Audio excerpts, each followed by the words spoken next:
Disebutkan dalam surat Al-Qiyamah bahwa apabila bumi digoncangkan dengan goncangan yang dahsyat dan bumi telah mengeluarkan beban-beban berat yang dikandungnya, dan manusia bertanya, mengapa bumi menjadi begini?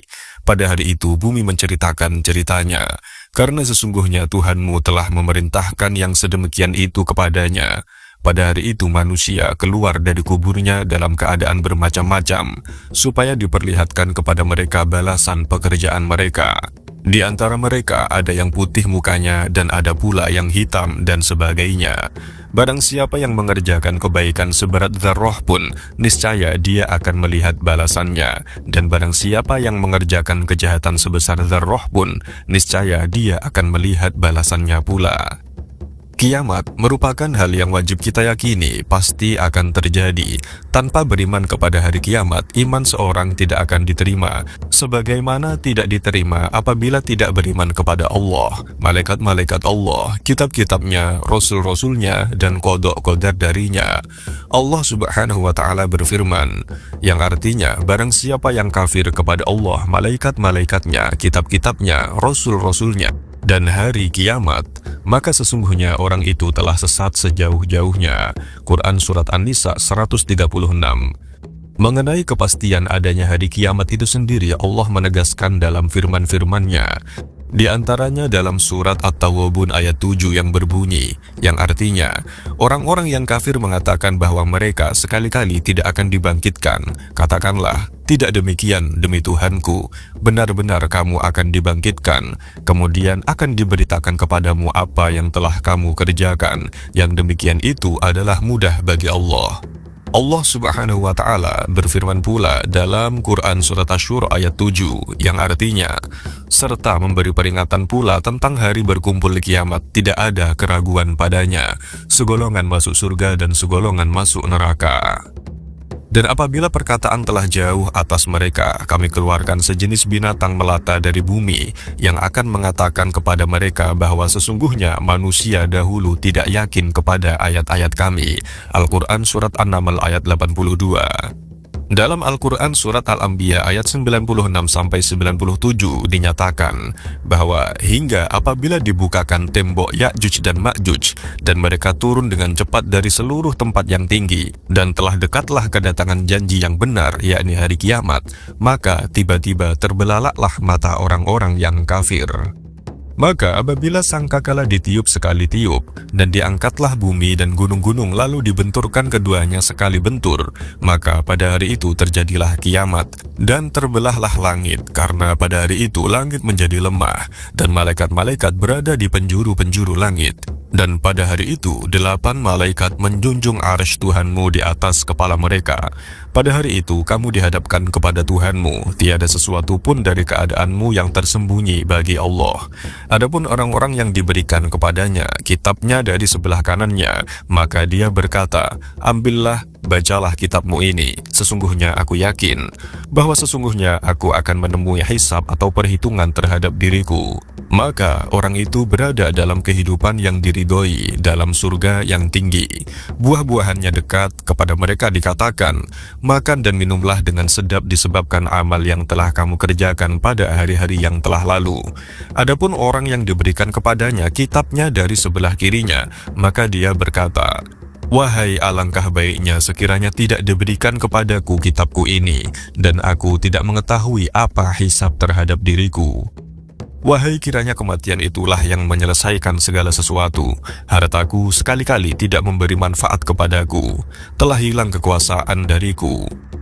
Allah Subhanahu wa Ta'ala berfirman, peganglah dia, lalu belenggulah tangannya ke lehernya, kemudian masukkanlah dia ke dalam api neraka yang menyala-nyala, kemudian belitlah dia dengan rantai yang panjangnya 70 hasta. Sesungguhnya dia dahulu tidak beriman kepada Allah yang Maha Besar, dan juga dia tidak mendorong orang lain untuk memberi makan orang miskin. Al-Quran Surat Al-Haqqah ayat 13-34. Masih banyak ayat-ayat lain di dalam Al-Quran yang menegaskan tentang hari kiamat. Adapun tanda-tanda kiamat, Rasulullah SAW menjelaskan dengan beberapa hadisnya.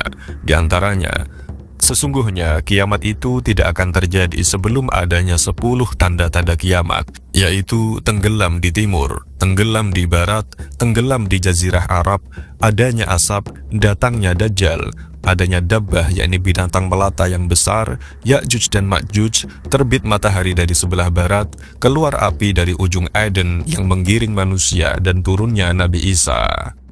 Adapun dabbah dijelaskan dalam surat An-Naml ayat 82. Allah Subhanahu wa taala berfirman yang artinya, "Dan apabila perkataan ketentuan masa kehancuran alam telah berlaku atas mereka, kami keluarkan binatang melata dari bumi yang akan mengatakan kepada mereka bahwa manusia dahulu tidak yakin kepada ayat-ayat kami." Keterangan dalam kitab tafsir Ibnu Katsir dijelaskan bahwa Imam Abi Maryam, sesungguhnya dia mendengar Abu Hurairah berkata, sesungguhnya binatang melata itu padanya terdapat semua warna. Jarak di antara dua tanduknya adalah 1 farsakh bagi orang yang berkendaraan.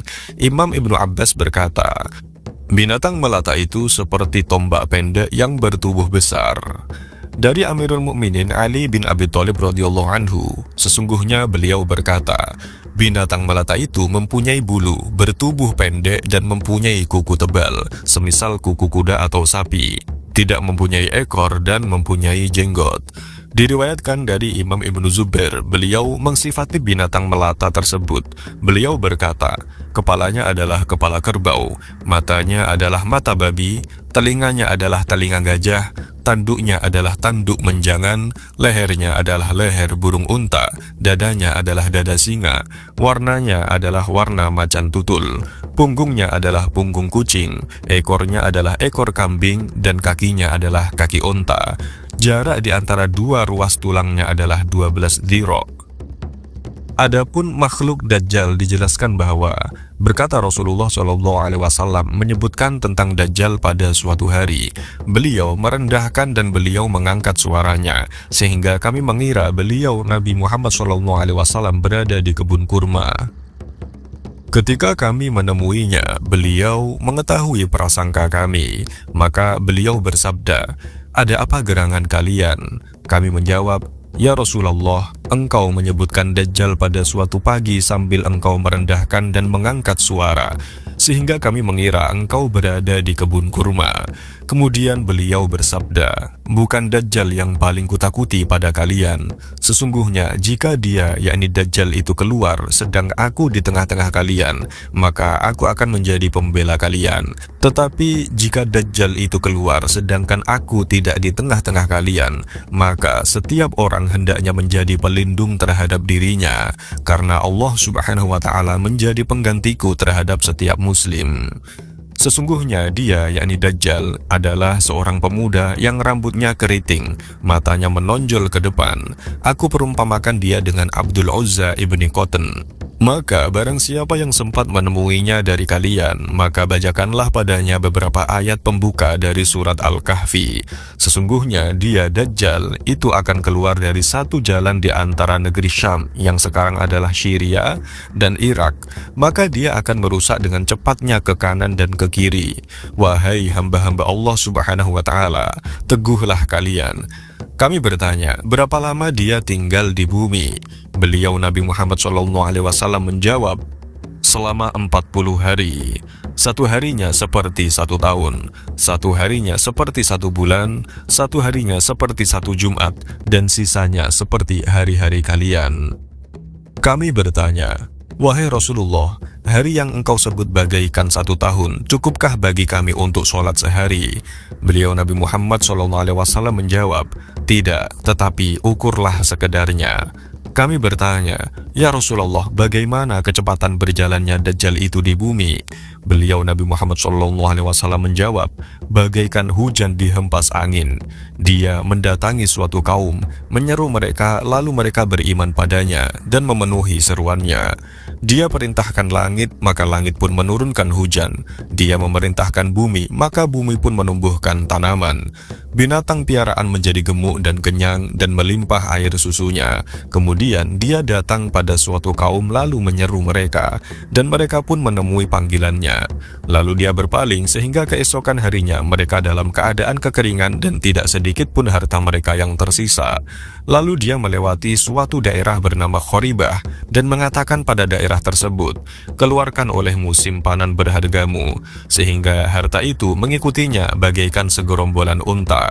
Kemudian Dajjal memanggil seorang pemuda, lalu dipenggalnya dengan pedang, sehingga tubuh pemuda itu terbelah menjadi dua dan belahannya terlempar sejauh lemparan anak panah. Setelah itu, tubuh tersebut dipanggilnya kembali, lalu tubuh itu hidup lagi dan datang dengan wajah berseri-seri dan tertawa. Ketika Dajjal sedang berbuat kerusakan seperti itu, Allah Subhanahu wa Ta'ala mengutus Isa Al-Masih bin Maryam. Lalu Isa bin Maryam turun di dekat menara putih di sebelah timur Damaskus dengan mengenakan pakaian dua warna sambil meletakkan dua telapak tangannya pada sayap dua malaikat. Apabila dia tundukkan kepalanya, hujan pun turun. Apabila dia mengangkat kepalanya, maka butir-butir air seperti mutiara berjatuhan dari kepalanya. Orang kafir tidaklah mencium bau nafasnya, melainkan mati, atau bau nafasnya bisa dicium sejauh mata memandang. Dia, Nabi Isa, mencari Dajjal sehingga ditemukannya di pintu gerbang Lut. Lalu Dajjal pun dibunuhnya. Kemudian suatu kaum mendatangi Isa bin Maryam yang mereka telah dilindungi oleh Allah Subhanahu wa Ta'ala dari Dajjal, sehingga Isa bin Maryam pun mengusap wajah mereka dan berbicara tentang derajat mereka di surga. Ketika dalam keadaan seperti itu, Allah Subhanahu wa Ta'ala mewahyukan kepada Isa bin Maryam bahwa sesungguhnya Aku, Allah, telah mengeluarkan hamba-hambaku yang tidak ada seorang pun bisa memerangi mereka. Maka berlindunglah wahai hambaku ke gunung Tur. Sedangkan mengenai siapakah Dajjal itu, tergolong jenis jin, manusia, setan atau malaikatkah dia? Apakah dia punya orang tua? Apakah juga butuh makan? Dalam kitab Akhbaruz Zaman dijelaskan sebagai berikut. Adapun Syak awal, yaitu Syak bin Huwail bin Irmi bin Sam bin Nabi Nuh alaihi salam. Syak adalah dukun ilmu hitam pertama di Arab, sedangkan Irmi adalah moyangnya Raja Tega dari kaum Ad, Samud, Tosam, Judes, dan selainnya. Dikatakan bahwa Syak itu punya mata satu di keningnya. Dikatakan lagi bahwa api telah membakar wajahnya. Dikatakan bahwa Dajjal adalah keturunannya. Dan dikatakan lagi bahwa ia adalah Dajjal memandang segi matanya yang mana Allah Subhanahu wa Ta'ala telah memberi penglihatan waktu itu. Dia dibui atau dihukum di sebagian pulau-pulau samudra. Pada hadisnya Tamim Ad-Dari bahwa ia di suatu senja jalan-jalan sampai di suatu pulau. Lalu dia melihat Dajjal dan berbicara padanya dan bertanya tentang menongolnya. Dan Tamim menemuinya dalam keadaan terbelenggu dan diikat pada batu besar. Dan para setan berdatangan membawakan makanan buat dia makan pada apa yang dia minta. Dan pada kabar yang lain bahwa Dajjal itu tidak butuh makan. Tamim Ad-Dari melihat Dajjal bahwa Dajjal itu punya satu mata dan bercerita pada Nabi Muhammad SAW.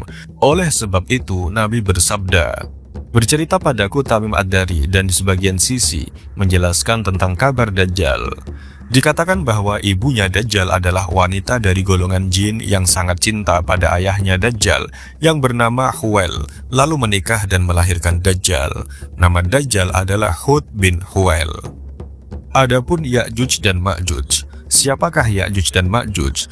Penjelasan dari kitab Bada'i'uz Zuhur karya Imam As-Suyuti dijelaskan bahwa Imam Hasan Al-Basri mengatakan bahwasanya Ya'juj dan Ma'juj asalnya adalah keturunan dari Yafith bin Nuh alaihi salam. Sedangkan Yafith adalah bapak dari At-Turk dan Ya'juj Ma'juj berasal dari At-Turk.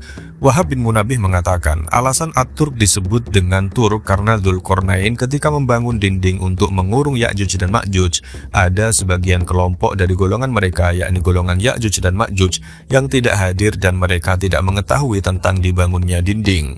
Oleh karena itu mereka ditinggalkan di luar dinding, lalu disebutlah mereka dengan Turk yakni yang ditinggalkan.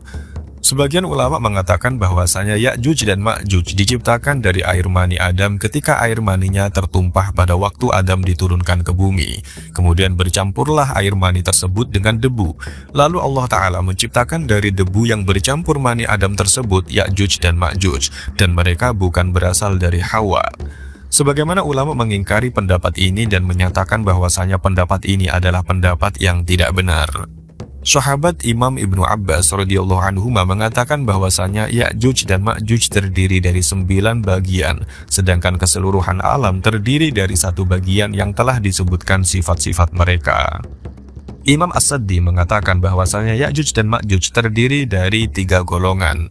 Golongan pertama seperti pohon kurma yang tinggi, sehingga ada yang menyatakan bahwasanya ada di antara golongan ini yang tingginya 120 dhira atau 120 lengan manusia. Golongan kedua memiliki tubuh yang tinggi dan lebarnya sama. Mereka memakai salah satu daun telinganya sebagai alas tidur dan daun telinga lainnya sebagai selimut. Jenis ini tidak pernah meninggalkan seekor buruan ataupun satu makhluk yang memiliki ruh, kecuali akan dimakan oleh mereka. Jika ada satu yang mati di antara mereka, maka yang lain akan memakannya. Golongan ketiga memiliki tubuh yang sangat pendek. Sebagian mereka ada yang memiliki tubuh yang hanya 1 jengkal atau 2 jengkal.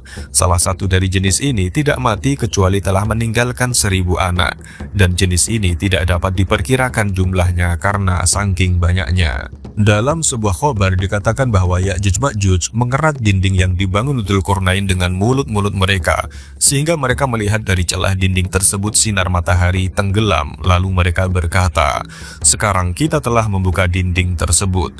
Mereka lalu mendatangi dinding tersebut pada hari yang kedua. Mereka menemukan dinding tersebut seperti sedia kala dalam kokoh dan tebalnya, dan inilah yang selalu mereka lakukan sampai datangnya hari kiamat. Pada akhir zaman kelak, yaitu pada hari yang sudah dijanjikan, mereka kembali mengerat dinding tersebut lalu mereka berkata, "Sekarang kita telah membuka dinding tersebut." Mereka berkata, "Jika Allah menghendaki." Kemudian mereka mendatangi kembali dinding tersebut pada hari kedua. Mereka mendapati dinding tersebut telah terbuka. Mereka segera keluar dan mendatangi manusia. Mereka bepergian mengarungi segala penjuru bumi, memakan berbagai pepohonan, meminum semua air yang ada di sungai-sungai, melempari manusia dengan panah-panah mereka, menghancurkan mata pencarian manusia, memakan tanaman-tanaman manusia. Setelah Ya'juj Ma'juj melakukan itu semua, lalu Allah Ta'ala mengirimkan kepada mereka sebuah angin yang dahulu pernah menghancurkan kaum 'Ad, dan matilah mereka semua, yakni Ya'juj dan Ma'juj pada saat itu juga. Udara bumi tercemari oleh bau busuk yang berasal dari bangkai mereka. Kemudian Allah Ta'ala mengutus burung-burung untuk mematuk mereka, lalu melemparkan bangkai-bangkai mereka ke dalam lautan. Seperti keterangan yang telah lalu bahwa Imam As-Sa'labi mengatakan bahwa para manusia memunguti pedang-pedang mereka, yakni Ya'juj dan Ma'juj di seluruh penjuru bumi. Manusia tidak henti-hentinya memunguti pedang-pedang mereka tersebut selama 8 tahun. Ada yang berpendapat Ya'juj Ma'juj adalah sekelompok suku bangsa yang hidup di Asia Tengah. Pada zaman Iskandar Agung sudah ada dan dibuatkan dinding tembaga. Keberadaannya terkurung dalam suatu tempat dan kelak muncul pada zaman Nabi Isa turun. Mereka membuat kekacauan di muka bumi dan serumpun dengan orang-orang Tartar, yakni Mongol. Mereka sering membuat kerusakan di muka bumi. Ada yang beranggapan bahwa Genghis Khan masih kerabat dekat dengan mereka yang membuat kerusakan di Asia dengan invasinya ke Persia, termasuk mengobrak-abrik dinasti Abbasiyah, Eropa Timur, India, Cina, Jepang, bahkan Pulau Jawa. Kalau menyimak kitab Bada'iuz Zuhur, mereka adalah Bani Hafiz, sedang mereka dekat dengan suku Turki dan Cina, yakni keturunan Syam bin Nabi Nuh. Nabi Nuh hanya punya 3 keturunan setelah banjir, yakni Yafis, Hafiz, dan Sam. Yang berikutnya yang akan muncul di hari kiamat adalah Nabi Isa. Rasulullah SAW bersabda, "Demi yang jiwaku di tangannya, sungguh hampir saja turun kepada kalian Isa bin Maryam sebagai hakim yang adil. Dia mematahkan salib dan membunuh babi dan meletakkan jizyah, tidak menerimanya dari orang kafir. Datang harta yang banyak namun tidak ada seorang pun yang mau menerimanya, sehingga satu sujud lebih baik daripada dunia seisinya." Kemudian Abu Hurairah berkata, "Jika kalian mau, bacalah ayat Allah. Tidak seorang pun dari ahli kitab kecuali akan beriman kepadanya sebelum kematiannya, dan di hari kiamat nanti Isa itu akan menjadi saksi terhadap mereka." Hadis riwayat Bukhari dan Muslim. Nabi SAW bersabda, para nabi adalah saudara sebapak. Ibu-ibu mereka berbeda-beda, tapi agama mereka satu. Dan aku orang yang lebih berhak kepada Isa bin Maryam, karena tidak ada nabi di antara aku dengannya, dan bahwa dia akan turun. Maka apabila kalian melihatnya, kenalilah. Dia adalah seorang laki-laki yang sedang tingginya, antara kemerahan dan keputih-putihan kulitnya, memakai dua pakaian mumsyirani, yakni pakaian yang berwarna kekuning-kuningan, seakan-akan kepalanya meneteskan air meskipun tidak terkena basahan air. Lalu dia mematahkan salib dan membunuh babi dan menghapuskan jizyah dan menyeru manusia ke dalam Islam. Dan di zamannya Allah melenyapkan semua ajaran kecuali Islam, dan Allah menghancurkan di zamannya Masih ad-Dajjal. Kemudian rasa aman menyelimuti bumi, sehingga anak-anak bermain dengan ular namun tidak melukai mereka. Lalu dia tinggal selama 40 tahun, kemudian wafat dan disolatkan oleh kaum muslimin. Hadis riwayat Ahmad dan Abu Dawud. Turunnya Nabi Isa termasuk tandanya kiamat yang besar. Ini berdasarkan Al-Quran, hadis, dan ijma'nya para ulama. Dalil Al-Qurannya adalah firman Allah Subhanahu wa Ta'ala yang berbunyi dalam Quran Surat An-Nisa ayat 159. Tidak ada seorang pun dari ahli kitab kecuali akan beriman kepadanya, yakni Isa, sebelum kematiannya. Dan di hari kiamat nanti Isa itu akan menjadi saksi terhadap mereka. Dalil hadisnya, hadis Abu Hurairah radhiyallahu anhu, beliau berkata, Rasulullah SAW bersabda, demi yang jiwaku di tangannya, sungguh hampir saja turun kepada kalian Isa bin Maryam sebagai hakim yang adil. Dia mematahkan salib dan membunuh babi dan meletakkan jizyah. Hadis riwayat Muslim. Jabir radhiyallahu anhu berkata, aku mendengar Nabi SAW bersabda, senantiasa ada segolongan dari umatku berperang di atas kebenaran sampai hari kiamat.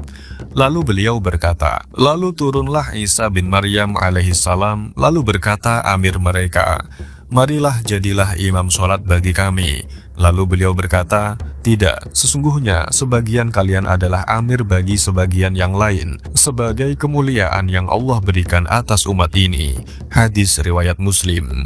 Umat telah bersepakat akan turunnya Nabi Isa. Tidak seorang pun dari pengikut syariah yang menyelisihinya. Yang mengingkarinya hanyalah ahli falsafah yang keluar dari Islam yang tidak dianggap penyelisihannya, dan ijma umat telah berlaku bahwa beliau akan turun dan menghukumi dengan syariat Muhammad ini. Tidak turun dengan syariat sendiri ketika beliau turun dari langit, meskipun beliau melaksanakannya dan disifati dengannya. Lalu, di manakah Nabi Isa alaihissalam diturunkan ketika menjelang kiamat? Dan bagaimana dengan negara Israel? Apakah mereka juga jadi pengikut Dajjal? Menurut satu riwayat, Nabiullah Isa alaihissalam turun di Menara Putih di timur Damaski, Syria. Turun sebelum subuh dan melaksanakan sholat subuh berjamaah. Rasulullah SAW bersabda, ketika Allah telah mengutus Al-Masih ibnu Maryam, maka turunlah ia di Menara Putih di sebelah timur Damaski dengan mengenakan dua buah pakaian yang dicelup dengan waras dan za'faron, dan kedua telapak tangannya diletakkannya di sayap dua malaikat. Bila ia menundukkan kepala, maka menurunlah rambutnya, dan jika diangkatnya kelihatan landai seperti mutiara. Maka tidak ada seorang kafir pun yang mencium nafasnya kecuali pasti meninggal dunia, padahal nafasnya itu sejauh mata memandang. Nabi Isa mencari Dajjal hingga menjumpainya di pintu Lut, lantas dibunuhnya Dajjal. Kemudian Isa datang kepada suatu kaum yang telah dilindungi oleh Allah Subhanahu wa Ta'ala dari Dajjal. Lalu Nabi Isa mengusap wajah mereka dan memberitahu mereka tentang derajat mereka di surga. Imam Ibnu Katsir berkata, inilah yang termasyhur mengenai tempat turunnya Isa, yaitu di Menara Putih bagian timur Damaski. Dan dalam beberapa kitab, saya baca beliau turun di Menara Putih sebelah timur Masjid Jami' Damaski. Dan ini rupanya pendapat yang lebih terpelihara. Karena di Damaski tidak dikenal ada menara di bagian timur selain di sebelah Masjid Jami' Umawi di Damaski sebelah timur. Inilah pendapat yang lebih sesuai karena beliau turun ketika sedang dibacakan iqomat untuk sholat. Lalu imam kaum muslimin berkata kepada beliau, wahai ruh Allah, majulah untuk mengimami sholat. Kemudian beliau menjawab, Anda saja yang maju menjadi imam, karena iqomat tadi dibacakan untuk Anda. Dan dalam satu riwayat dikatakan bahwa Isa berkata, sebagian Anda merupakan amir atau pemimpin bagi sebagian yang lain sebagai penghormatan dari Allah untuk umat ini.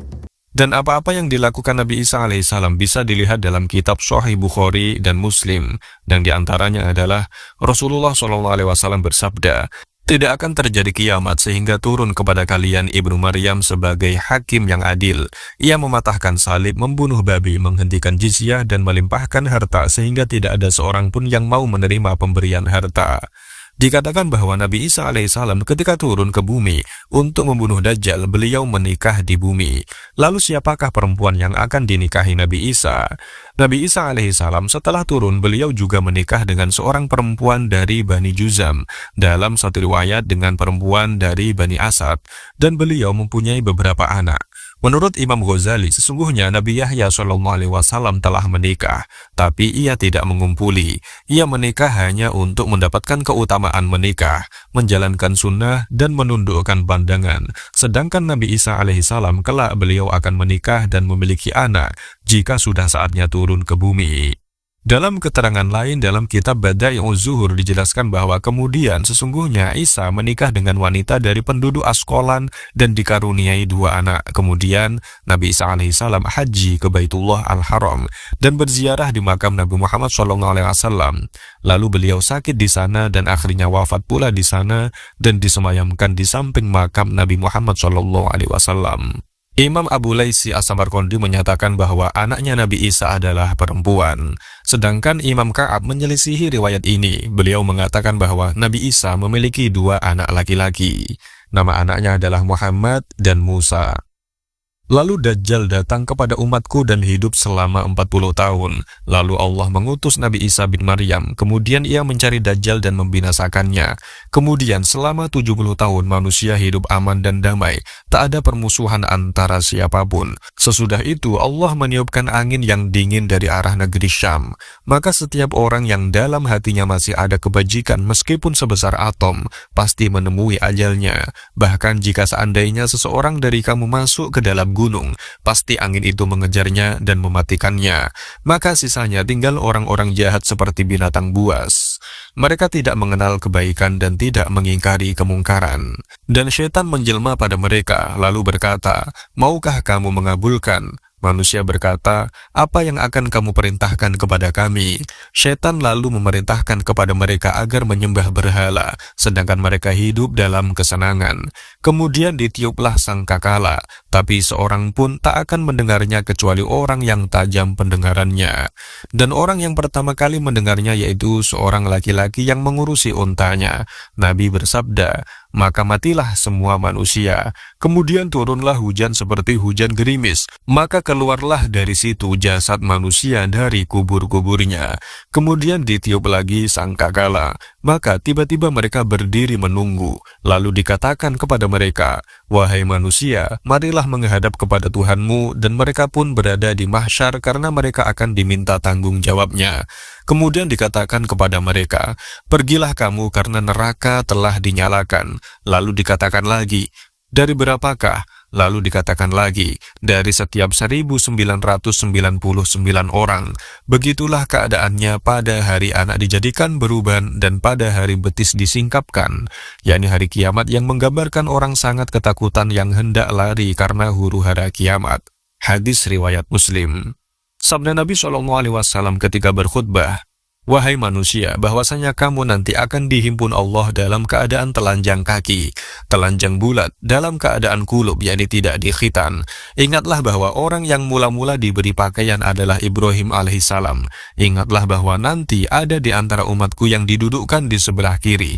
Ketika itu aku berkata, 'Ya Tuhan, mereka itu adalah sahabatku.' Lalu Tuhan berkata, 'Engkau tidak tahu apa yang mereka perbuat sesudah kamu wafat.'" Hadis riwayat Muslim.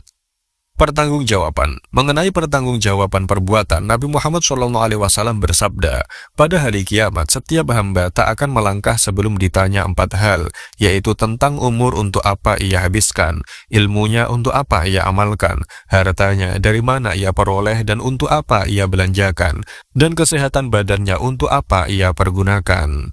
Tentang dahsyatnya keadaan kiamat sampai manusia tak ingat pada lainnya. Adapun penjelasannya adalah diriwayatkan dari Aisyah bahwa ia teringat neraka lalu menangis.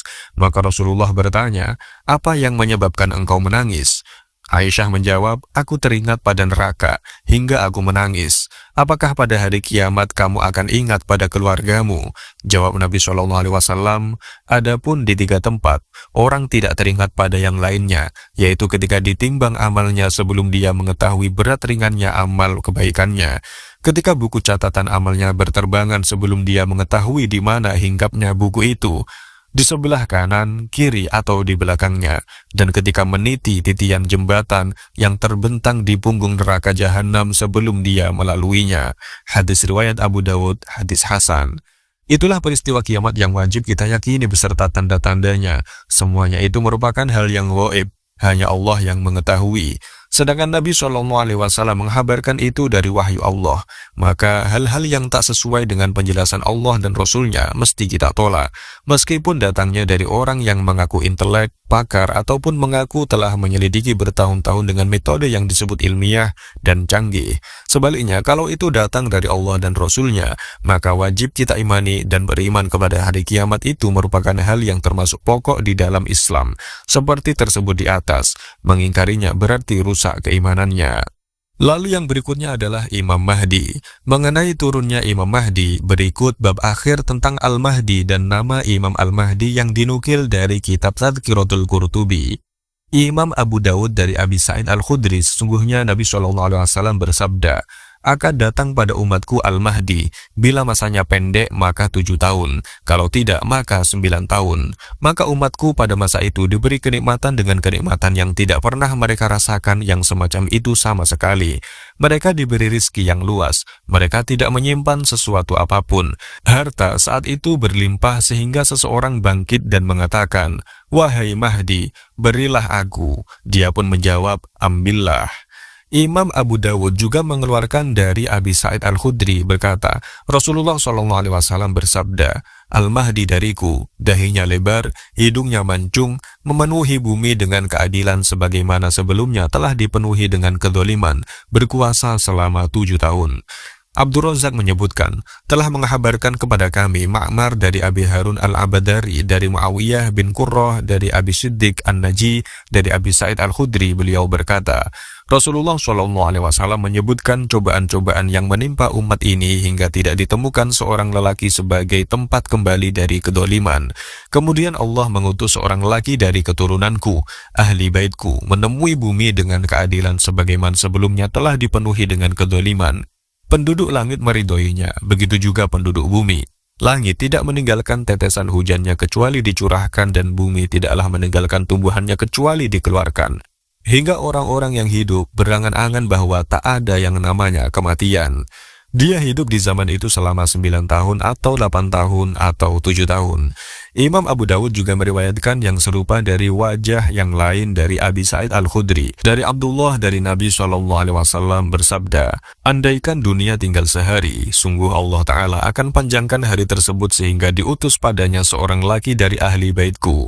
Namanya serupa namaku dan nama ayahnya serupa nama ayahku. Abu Nu'aim menuturkan dari hadisnya Muhammad bin Hanafiyah dari ayahnya Ali bin Abi Thalib radhiyallahu anhu berkata, Rasulullah SAW bersabda, Al-Mahdi dari kita adalah ahlul bait Allah Azza wa Jalla, memperbagusinya dalam semalam, atau Nabi berkata dalam 2 hari. Telah ada dalam kitabnya Asy-Syihab, perkaranya tidaklah bertambah kecuali tambah parah, dunia semakin ke belakang dan orang semakin kikir. Kiamat tidaklah terjadi kecuali jika akhlak telah menjadi buruk, dan tiada Imam Mahdi kecuali Isa bin Maryam. Abu Hasan Muhammad bin Husain bin Ibrahim bin Ashim Al-Abari As-Siji berkata, hadis-hadis tentang Imam Mahdi telah mutawatir dan terpencar dengan banyak riwayatnya dari Nabi Al-Mustafa SAW. Dan sesungguhnya Al-Mahdi adalah dari ahli baitnya Nabi dan akan menguasai dunia selama 7 tahun, memenuhi bumi dengan keadilan dan keluar bersama Nabi Isa alaihissalam dan membantunya dalam memerangi Dajjal di pintu Lat di tanah Palestina. Imam Mahdi juga menjadi imamnya umat ini dan Nabi Isa alaihissalam sholat berada di belakangnya dalam kisah dan perkaranya yang panjang. Imam Qurtubi berkata, dan bisa saja sabdanya Nabi alaihissalam, tiada Mahdi kecuali Isa, maksudnya adalah tiada Mahdi yang sempurna dan terjaga kecuali Isa. Berdasarkan makna inilah bisa terkumpul semua hadis dan tiada lagi adanya pertentangan. Dalam kitab Sunan Darul Qutni disebutkan bahwa sesungguhnya Al-Mahdi kita memiliki dua tanda-tanda, di mana dua kejadian tersebut belum pernah terjadi sejak penciptaan langit dan bumi, yaitu gerhana bulan pada malam pertama dari bulan Ramadan dan gerhana matahari pada pertengahan bulan Ramadan, dan dua peristiwa tersebut belum pernah terjadi sejak Allah menciptakan langit dan bumi. Demikian dari kami, apabila banyak kesalahan mohon maaf yang sebesar-besarnya. Al-haqqu min rabbika falatakunanna minal mumtarin. Wassalamualaikum warahmatullahi wabarakatuh.